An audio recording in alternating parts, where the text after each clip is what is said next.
Daniel, I want you to take a listen to this sound. It's from a new documentary, and it's of a Trump supporter who was charged in the attack. Take a listen.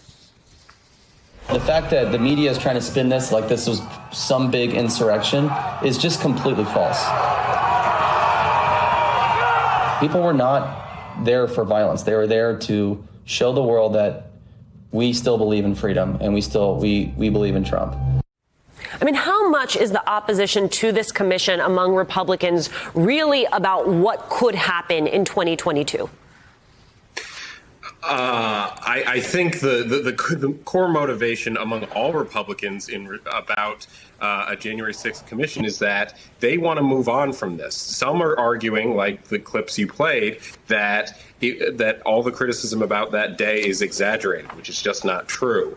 But and other Republicans say that it's just time to move on. What happened on Capitol Hill was horrific, but it's in the past now. The uniting fact among those arguments is that GOP lawmakers feel that there doesn't need to be some kind of January commission. There are a few exceptions, but right now it doesn't really look like there are the 10 senators that Democrats need to set up this commission through the Senate. I mean, Jonathan, it's wild. And this week we're seeing some Senate Republicans come up with reasons to oppose a commission on this insurrection and others who see it as a losing strategy. Take a listen.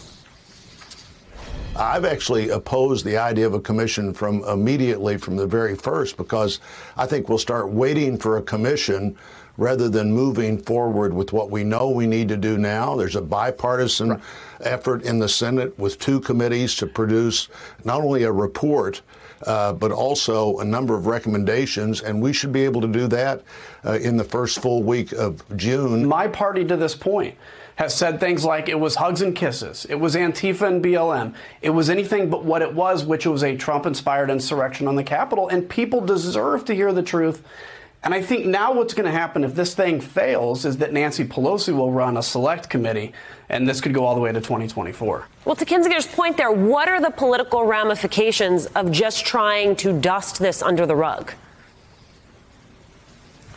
Well, certainly, Alicia, the Republicans want to just turn the page as quickly as possible. They know this is a black mark on their party that so many of the Republicans, they challenged the election results. They didn't believe that Joe Biden was elected legitimately, and now want to sweep what happened on January 6th, a insurrection inspired by the president of their party, Donald Trump, behind them. And that's, we're seeing it defies logic, some of these answers, including there have been some who have said they want to expand the commission to have it include all of the violence that we saw after the George Floyd protest, the Black Lives Matter movement. And to be clear, were there outbursts of violence? Of course, but those were largely peaceful protests. But that's not what this commission is about. This is about what happened on January 6th, akin to the bipartisan September 11th commission. So I think the Democrats here, they want to play it bipartisan, but they do know they have a card up their sleeve. They can do select committees. They have the power of the subpoena. That may be where they go, and there certainly would be some political benefit to dragging this out, to keeping this in the headlines, though you do risk the public perhaps being tired of it and say, hey, we should move on. Why aren't you doing the people's business? But it goes to a larger point, just the idea of how broken the idea of bipartisanship really is right now. There has been some progress on policing, sure. There had been some progress on infrastructure, but that has now cooled. And for the most of the time, the Republican Party seems content to be the party of no, including on this commission, which is why more and more Democrats feel like they're not to be trusted, they're not to be worked with, and the party should go on its own. Well, Daniel, one of those Republicans, House Minority Leader Kevin McCarthy, is, of course, opposed to the commission, but he said this week that he would testify if he was called to do so.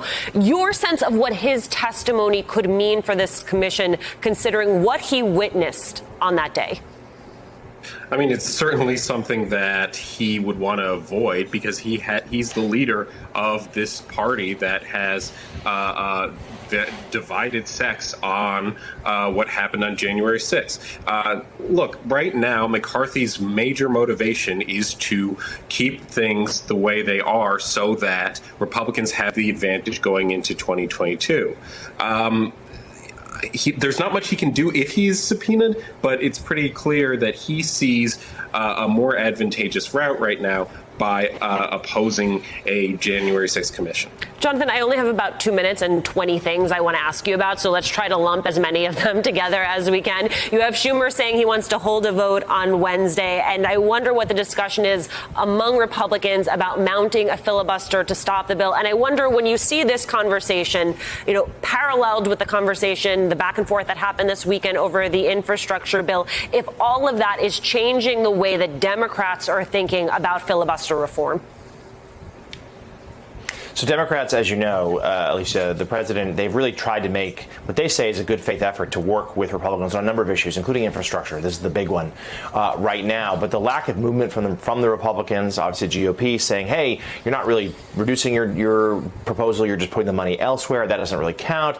The talks, they've not fallen apart. We wouldn't go so far as to say they've collapsed, but they have not hit a good place. And Democrats now are growing impatient. They know that Republicans very well could swing the House back in 2022. They know the window to get meaningful things done is short and closing quickly, and the president has an ambitious agenda. So they're saying, look, you've made your effort. We know the Republican voters support this, even not the Republican lawmakers. It's time to go this alone, and you've shown enough of a good faith attempt at reaching across the aisle to mollify the moderate Democrats like Manchin and Sinema and so on. So yes, the filibuster looms over all of this, and whether it comes into play on the commission, whether it comes into play if perhaps there's something in the infrastructure bill, although that likely is going down the budgetary reconciliation path. But looming as a last point, the big fight at the end of all this is going to be over voting rights. That is going to be the test for Democrats about whether they blow up or change the filibuster. And it will be hard for them to not do so when they're hearing from so many of their constituents that what could be more important, what could fight is more worth it